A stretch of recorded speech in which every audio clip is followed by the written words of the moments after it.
Hi hi friends, today మా ఇంట్లో special వచ్చేసి చికెన్ పకోడీ. మళ్ళీ చాలా అంటే చాలా రోజుల తర్వాత చాలా టేస్టీగా ఉంది. మేము ఏంటంటే పొద్దున పన్నీర్ బిర్యానీ చేశాను, అందులోకి కొంచెం మంచిలాగా ఉంటుందనేసి వేసుకొని తిన్నాం అన్నట్టు. ఈ తిన్న తర్వాత అన్నం అస్సలు తినబుద్ధి అవ్వట్లేదు, అంత టేస్టీగా ఉంది చికెన్ పకోడీ. మా ఫ్యామిలీ మొత్తం తింటున్నాం చూడండి. నేను కలిపి పెట్టాను, మా వారేమో వేస్తున్నారు. ఇంకొక వాయి అయితే అయిపోతుంది.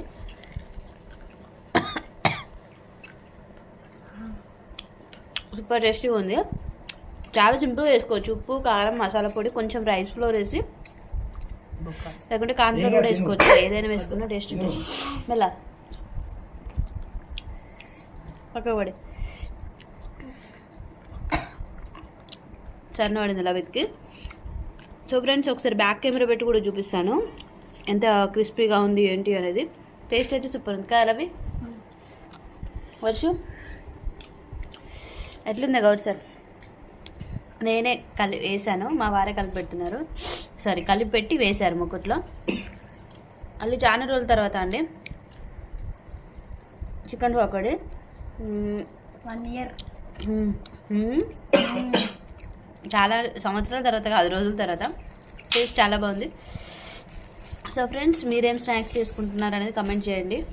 చాలామంది ఈ మధ్యలో ఇట్లా పెట్టట్లేదు అనేసి అడుగుతున్నారు కదా షార్ట్స్, అందుకోసం సింపుల్గా షేర్ చేశాను. నాకు బొక్కలు చాలా ఇష్టం అన్నట్టు, క్రిస్పీగా ఉంటాయి కదా, అందుకే బొక్క తీసుకున్నాను. పిల్లలు మెత్తడి పీసులు తింటారు. సో ఇదే అండి చికెన్ పకోడీ. మా వారు కరివేపాకు కూడా ఫ్రై చేసి వేశారన్నట్టు, ఎందుకంటే కరివేపాకు కూడా చాలా బాగుంటుంది చికెన్ పకోడీలో. ఇంకో వాయి ఉంది, చూసారా ఎంత క్రిస్పీగా ఉందో. మంచిగా ఫ్రై చేసుకుంటే సూపర్ టేస్టీ ఉంటుంది.